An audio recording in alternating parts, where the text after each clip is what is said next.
Hello, everyone. Today, I have a very special guest. Today, I'm speaking to Carolyn. She is a CEO and a co-founder of ROI Swift. Now, this is an agency that is basically what they do is they help people that's doing Amazon things with paid advertising like Google and Facebook and YouTube and all of these amazing things. Now, I always struggle with driving Facebook ads and things like that. So it is really refreshing to speak to somebody that is an expert in their field in this. And Carolyn is a mom of two, and she's also a licensed pilot. Now, that is something I really want to dive into because I think that is pretty cool.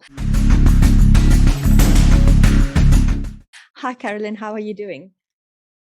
I'm great. Thanks for having me, Joy. Thank you so much for agreeing to come onto the podcast. When I saw licensed pilot, I was like, ooh, no, that's fun. Can you please tell us how the licensed pilot came about and how did you actually get a license for being a pilot? Sure. So I grew up outside of Boston, and my sister and her husband had a small plane, and we used to fly to the Nantucket or Martha's Vineyard and have dinner and then fly home. And I thought that was so great. I've always loved planes. And growing up outside of Boston, there was lots of great 747s, the overnight international flights. I always loved watching them take off from my office in downtown Boston. So that's how I sort of got into it. And then when I moved to Austin, Texas, it's a big state and it's hard to get around. So I said, this would be much easier in a plane. So while I was working at Dell, I actually started my pilot's license in the evenings and eventually got my pilot's license. Finally had to stop flying when I had my first child, who I was about 8 months pregnant, and I couldn't pull the yoke back far enough to land the plane anymore. So I said, oh, I've got to hang it up for a little bit. So I haven't flown recently with two kids and a full-time job as a CEO, but it's something that I still am passionate about and I'm looking forward to getting back into. That is so cool. And what a nice little icebreaker because it's just proof, that you can be a busy mom and you can still enjoy life, right? And I'm sure you will get back into it very, very soon if it's something that you're so passionate about. Can you tell us a little bit about your business and how did it start? Sure. So again, going back to Dell, I grew up outside Boston, but in 1999, Dell moved me down here, recruited me to come help with their consumer marketing group. Mhm. And they were small, really kind of scrappy. People were buying their first computer, and we were number 6 or 7 in market share behind a company called Gateway that's out of business now. So Okay. Apple wasn't in the top 5, Gateway was above us, and it was really fun. And we grew it, and then it became an $8 billion division. And it wasn't as fun anymore when it was an $8 billion division. I realized I really love this growth stage. So Mm. after I left Dell after 6.5 years, after I went to a couple of companies and still worked in big corporate, I found after I had 2 kids, I really wanted to go small. And I went to this small mom and baby company that was doing about $3 million a year and ran all of their Amazon and e-commerce. I was a team of one, and I just had to do everything and figure it out and 5x them. And then they eventually got bought by Reckitt Benckiser, who owns Lysol, Mucinex, Airwick, Derwick, you name it. And I really found my passion for these small businesses. So I started ROI Swift in 2015, and it's been 6 years, and we've helped, gosh, a couple of hundred brands now. And our goal is to help 1,000 emerging brands by 2030. That is so, so awesome. So you're not just you didn't just create a business, you're creating a movement because you're helping so many people around you. What inspires you every day to keep going on what you are doing? Yeah, we ask ourselves and our team that all the time. If someone gave you $1 million tomorrow, why would you still come to work? What would make you still come to work?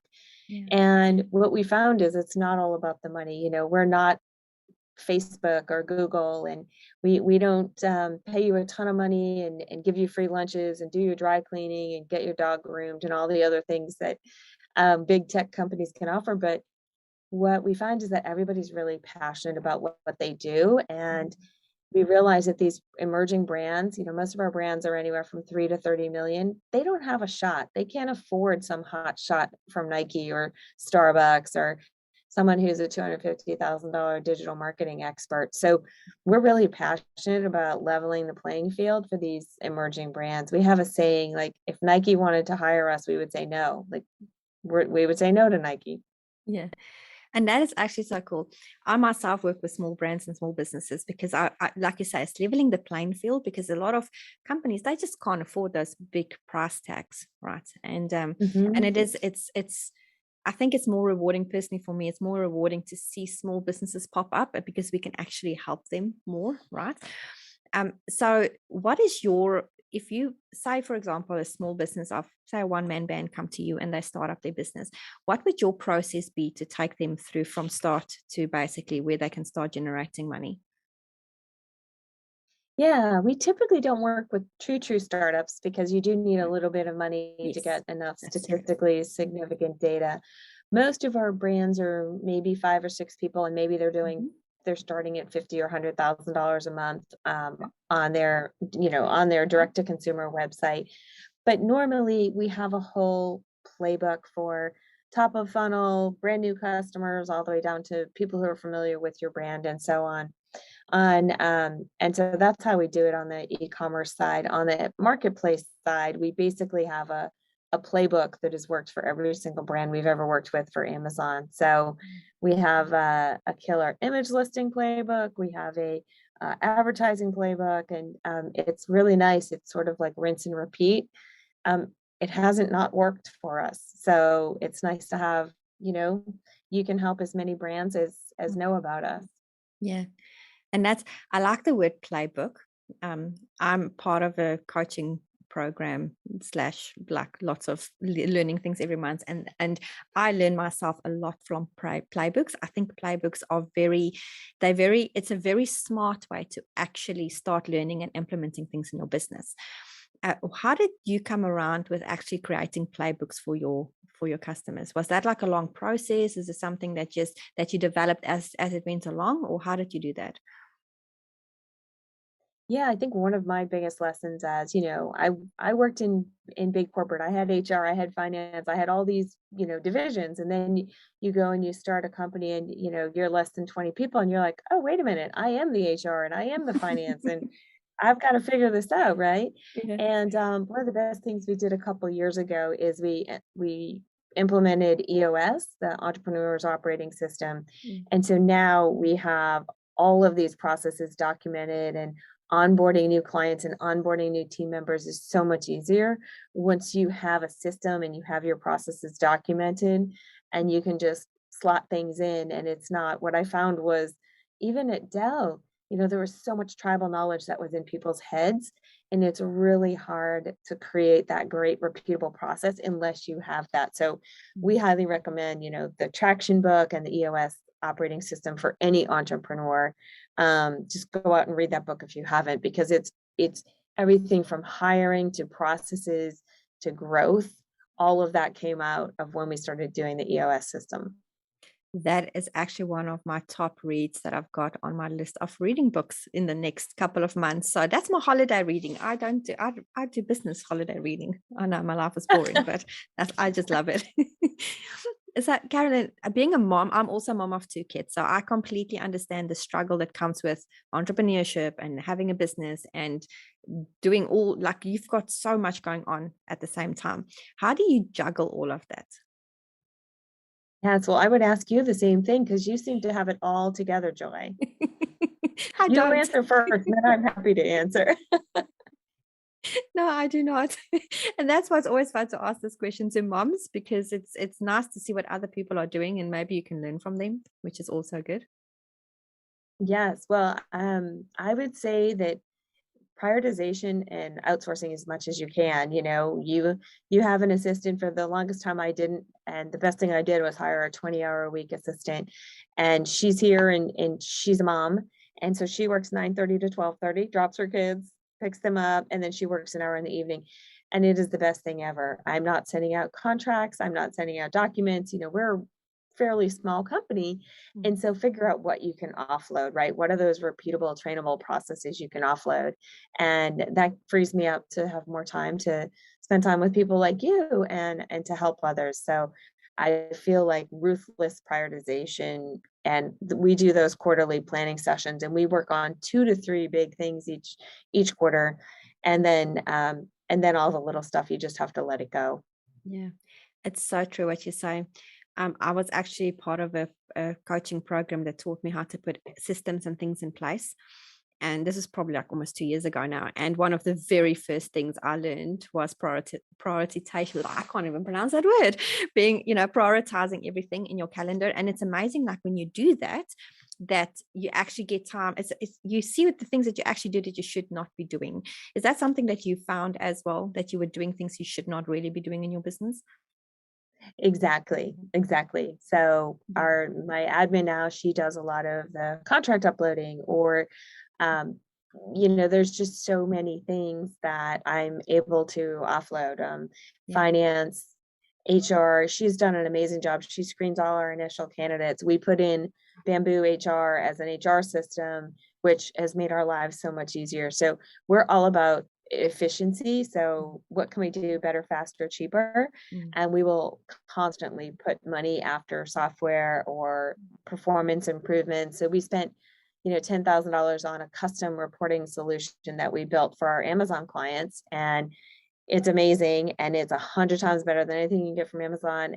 Oh, and by the way, it frees up 40 hours a month for our team members. Like, they get a whole week back. Nice. So those are things that we're constantly looking for improvements to. How can we be more efficient? Mm. And what are we doing that's repeatable and manual that we can automate? Yeah.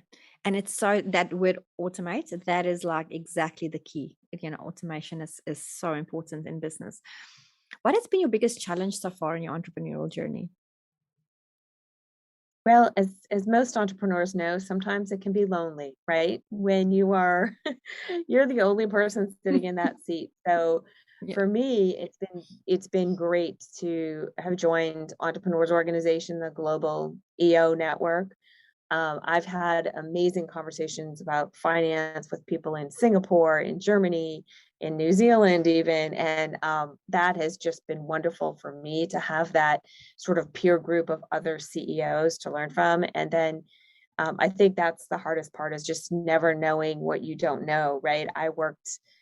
This was the first business I started, and I did it in my late 40s. And so there wasn't a playbook for me. And so I think that that's probably a lot of the challenges, as you know, and others know. Entrepreneurship is just a series of ups and downs, and you ride out the downs and you enjoy the highs while you can. But it's not a linear, you go in every day and punch a clock. It's Some days are fabulous and some days are just, heart wrenching. Yeah. It is so true. And I love the fact that you have this opportunity to actually speak to peers and learn from people. And that was one of the biggest reasons why I started this podcast, is so other people can learn from people like yourself. Being an expert in your field, you can share your knowledge and help other people. And, obviously give them the opportunity for you to inspire them. What has been your biggest success of so far that you feel has, and it doesn't need to be business, it can be personal too, but what has been your biggest success that you feel in the last few years that, it's like yay, this is the biggest thing that I've achieved that I'm proud of? Well, I think getting two kids through COVID, I'm pretty proud of. That's I being a have an badass mom, yes. 11, I have an 11 and a 14-year-old, and just the fact that they survived COVID, I sort of am pretty pleased by that. But in terms of business, there was this brand that we took. There were two guys in a WeWork, and we grew them to over 12 million in 18 months just on Facebook and Instagram ads. And now they are going to be a $2 billion business by 2025. Wow. Um, it's just amazing. And when they came to us, they were with another agency in New York, and they asked us to look at what they were doing. They were 6 months old. I said, they're lighting your money on fire. And this hurts me. This personally hurts me, that they're taking your money, they're charging you all these agency fees, and they're doing a horrible job for you. And that's what sort of breaks my heart, is to see, these people would have been out of business eventually if they'd stayed with them. So I'm personally proud of the fact that I've added it up. We've created over 200 jobs in Austin through the growth of our, brands that we've worked with. Wow, that is amazing. And that is something to be so incredibly proud of. So well done, Carolyn. That is something really, really awesome. What do you contribute to your success? I think there's definitely a component of luck. I was lucky enough to have taken this job at the small mom and baby company. And then one of the founders introduced me to someone else and said, hey, everyone needs a good digital marketing agency. There's so many bad snake oil salesmen out there. So I feel I was just really lucky to have taken a job at this company, and this person introduced me and they said, hey, why don't we just start a company, and I never would have done that on my own. So I really, I think there's definitely a component of luck and the universe just sort of dropping things. But I also think that, persistence, tenacity. I also say, if you need something done, give it to a busy mom, because I will tell you, busy moms just get stuff done. My admin's a busy mom. She's probably one of the most productive people I know, who works 4 hours a day. Yeah, it is actually amazing. I think I agree with you, because most of the people that I know that are super productive are busy moms. They just know how to streamline things. I think it comes naturally, right? We just created that way, I think, in some way, shape, or form. You see, I've got a big sign behind me, #goals. What is the way? This has been a joke, actually, with coaching that I did, and just, encouraging the students to get their bums in gear and actually do their goals. So if they see the big goals behind me, they're gonna know I'm gonna preach for them to do this. But what is your method of setting goals? Yeah, so we will look at, we usually set them on a 90-day goal. We have our 10-year goal, which is to help 1,000 emerging brands by 2030. Yeah. But we sort of chunk that down into 90-day goals. And that's the way we look at it. Okay, if we want to get here in 3 years and we want to get here in 10 years, what do we need to do in the next 90 days that'll get us there? So we sort of chunk out. If you just take a goal and you don't break it down into like milestones or smaller goals, it just seems overwhelming. Yeah. Yeah, no, definitely. And then I'm assuming you do your 60 and your 30-day targets as well, along with that. We typically only do quarterly, just the way that our business is. Yeah. We don't so much do 30 and 60 days, but we really look at what do we need to accomplish in these next 90 days. Yeah. Things that are smaller chunks like that just become Yes. to-dos, right? They just become Asana tasks. That's But true. things that require a little bit of time to achieve. Yeah. Now that is actually, yeah, I completely agree with you on that, because I find even in my business, because my podcast is my fun thing that I mentioned to you before we pushed record, but I actually have a marketing agency and I've got a coaching program. So it's all syncing with each other, but it's still, it's technically two different businesses. And I completely do the same, your 90 days, and then we break it down to little daily tasks even. But it's true what you say, because it becomes a to-do list, and that's when you like have your virtual assistant actually taking off some tasks, right?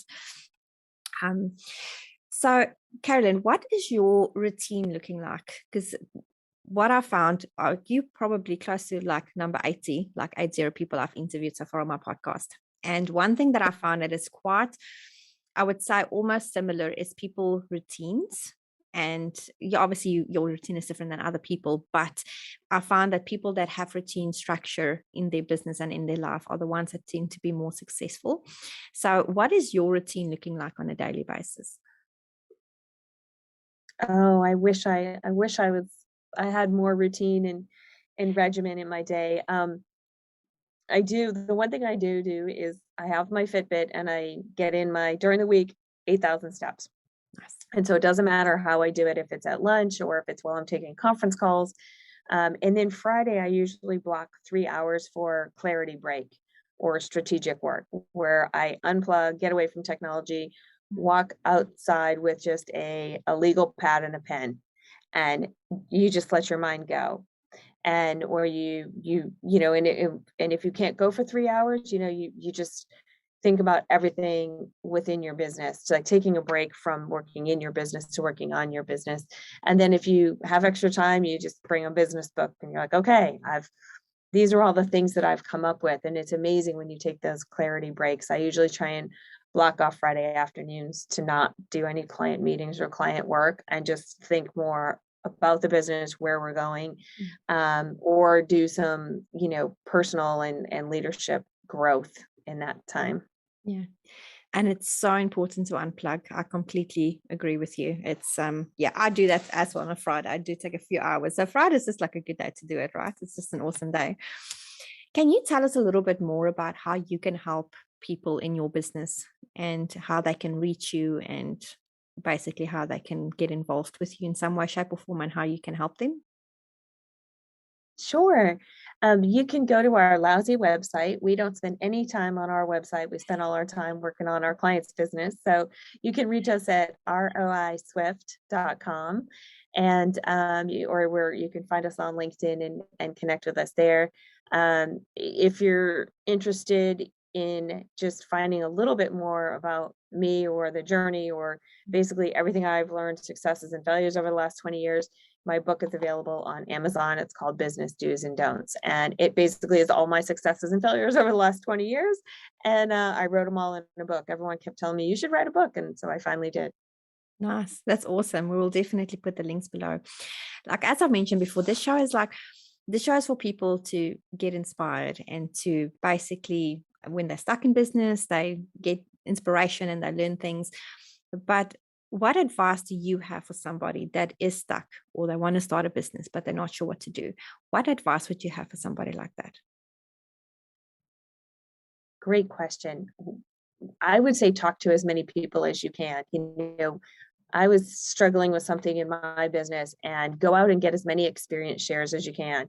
In entrepreneurs organization, we call them experience shares versus advice. Because if someone gives you advice and it goes wrong, it's not great. But if you say, oh, I had a similar situation, here's what I did in that situation versus here's what you should do. I'm really trying to get, especially in my marriage as well, trying to take out the you should do this. That never goes well, right? Giving advice. So we're really, really looking to have as many conversations as you can. And you would be amazed how many folks, like my old boss at from Dell, he's still a mentor of mine, and just at least in Austin, people are so willing to help. There's a women's angel network that I mentor, and I do office hours and I give away my time for free. And I just say find a great network, or just talk to as many people as you can, have as many coffees as you can, have a goal of having 3 coffees a week, right? If you're thinking about starting a business, that's where I've learned so much, is just from having conversations with people. Yeah, that is amazing advice. And learning from mentors and, like I say in the beginning, peers, it's so important to learn from that. That's great advice, guys. I would strongly recommend to get 3 coffees a week. And I mean, that's easily doable, right? It's like maybe half an hour to an hour a week. Well, a coffee per week. So it's very doable to fit that into your schedule. Karen, as a last question, do you have anything that I might have missed that you can give people advice on, or share with them? Yeah, there's so much more. Again, most of it is in the book that I wrote, but um, the other thing that I would say that I've learned along the way, especially in hiring, is definitely trust your gut. We've hired a lot of folks that didn't work out, and I learned that the hard way. And so there's definitely a trust your gut, whether it's hiring, business direction, software, spending money. Definitely there's, you can look at everything, and then at the end of the day, you just got to go with your gut. So Yeah, I love that. And it is true, feel that's where what that's Warren Buffett does. yeah. Yeah, that's the companies that Warren Buffett buys, is ones that he personally likes. Like, he liked these candies, so he went and bought them. Yeah, no, that is true. This has been fantastic. Thank you so much, Karen. I really appreciate your time on the podcast today. And thank you so much for sharing your golden nuggets and inspiring the audience. I really appreciate your time. Thank you. Thank you for having me, Joy.